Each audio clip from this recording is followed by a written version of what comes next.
Greetings, system failure listeners.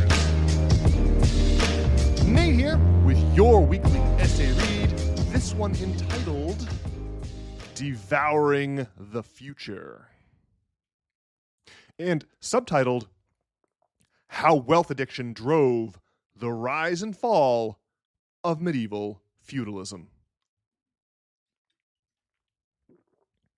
Part 1. Roman wealth addiction shaped the Middle Ages. Pleonexia is a term from Plato's Republic that he used to describe wealth addiction.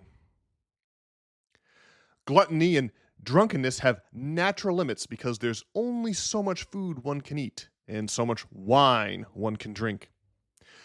But the acquisition of wealth, observed that Greek philosopher, instantly sparks a desire for more wealth with no hangover period to interrupt the spiral of addiction.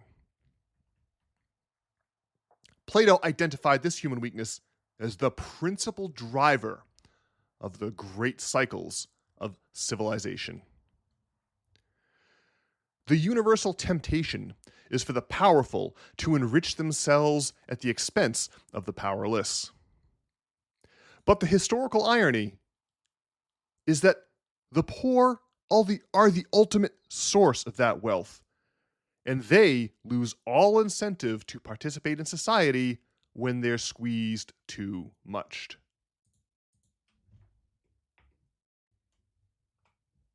Several centuries after Plato's death, the fall of Rome proved his point. As that society reached a tipping point and began to decline, the Roman historian Livy wrote, "In the sweetness of private gain, men lost their feeling for the wrongs of the nation." The greed of the ruling elite drove the Roman working class so deeply into poverty that they couldn't afford to have children. Birth rates plummeted. Deadly pandemics further exacerbated population decline, so that an acute labor shortage gripped both the military and the civilian workforce. But when civilian laborers clamored for higher compensation, the Emperor Diocletian fixed wages through imperial decree. His edict on maximum prices required workers to fill jobs previously held by their parents. This piece of legislation would later shape the hereditary labor roles typical of the Middle Ages. Meanwhile, German mercenaries filled out the thinning ranks of the Roman military. The empire fell slowly at first through commercial stagnation, and then violently when those mercenaries betrayed their masters and sacked Rome. The aristocracy fled mounting urban chaos by hiding out in fortified homes at the centers of their vast rural estates. The poor could escape only by accepting work as tenant farmers. Medieval feudalism, with its characteristics, castles, lords, and peasants, grew on the bones of the dead Roman Empire. In the early 1820s, the Spanish painter Francisco de Goya holed himself up in his house during a bout of madness. He painted the Roman god Saturn devouring his own child directly onto one of the walls. It is a disturbing depiction of sacrificing the future. Saturn was the god of time.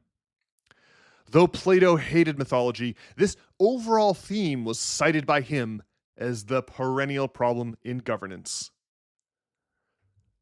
The same theme was then lived out by a Roman Empire that sacrificed sustainability in the name of wealth accumulation.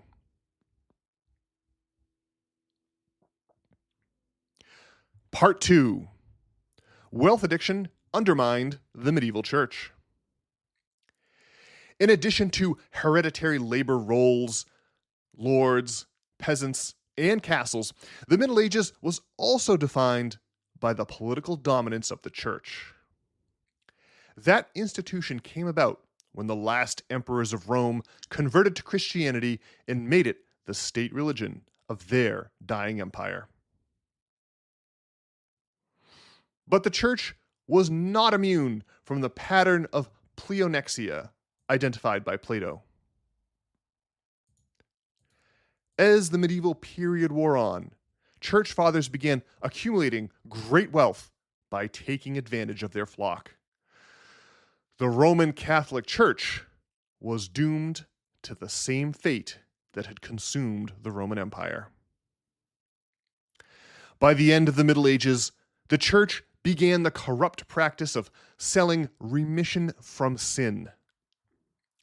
These infamous sales of indulgences were so transparently corrupt that it pierced the aura of divine infallibility enjoyed by the Vatican.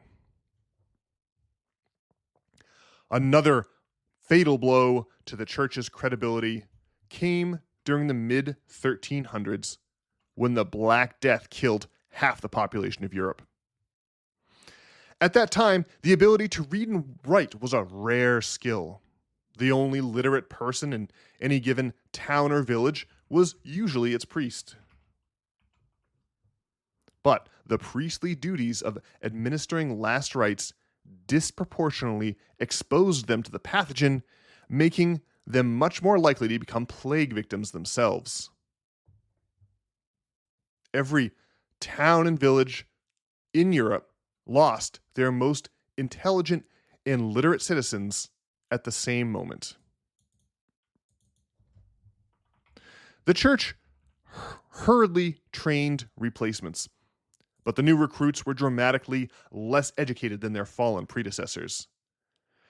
A precipitous decline in the quality of the clergy further tarnished the reputation of the church at a time when its obvious failure to stop the dying was already fomenting doubts about its claimed connection to God. Up until that time, medieval artwork was mainly focused on themes of divinity and the afterlife. But the sudden loss of half the population prompted an artistic shift towards themes of mortality and decay. The art movement was called Danse Macabre, and much later culminated with Peter Bruegel the Elder's The Triumph of Death. That bizarre painting hangs in the Prado in Madrid. It's not far from Goya's painting of Saturn, which was transferred from the wall of his home to canvas and placed in the same museum. Part 3. Feudalism collapsed along with church power.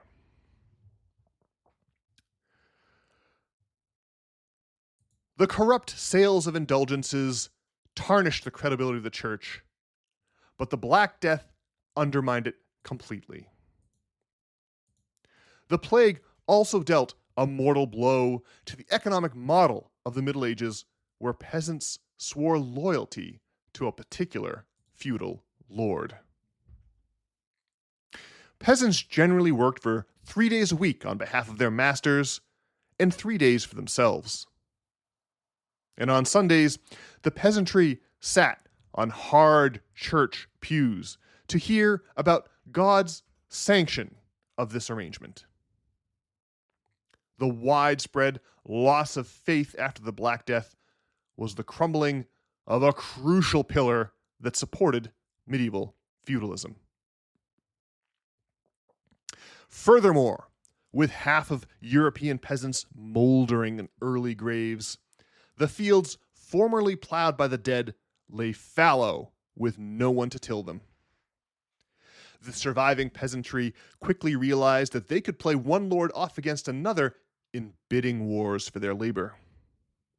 So they stopped swearing fealty to any particular feudal lord, instead demanding the right to work for whoever paid the most.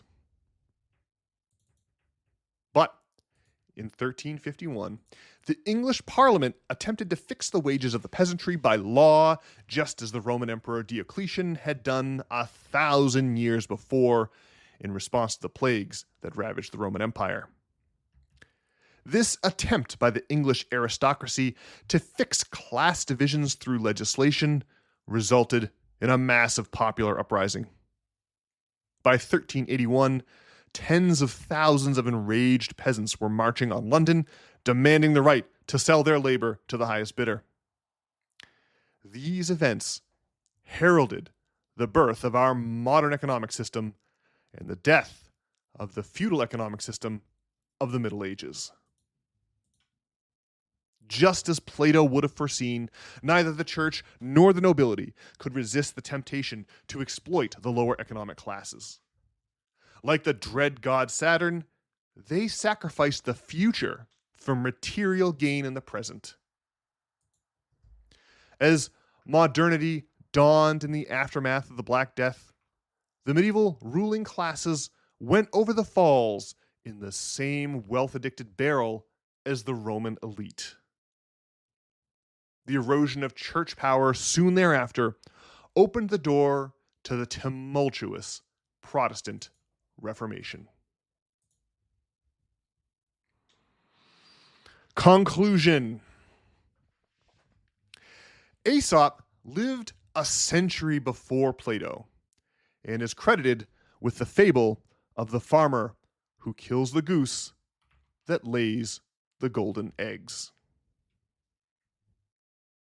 Like the myth of Saturn, that story illustrates the same universal human tendency that Plato warned about. He observed that wealth addiction bends history into dramatic arcs of rise and fall because our nature compels us to sacrifice the future on the altar of greed. It is our fatal flaw, straight out of a Greek tragedy.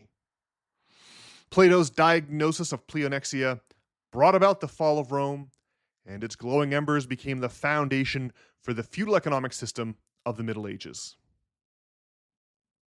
But the ruling classes of that era also succumbed to wealth addiction in turn, and our own modern era was born from the resulting struggle. Today, wealth addiction is again threatening the stability of our global financial system. The great drama of history is reaching another climax, and it's our turn to play a part.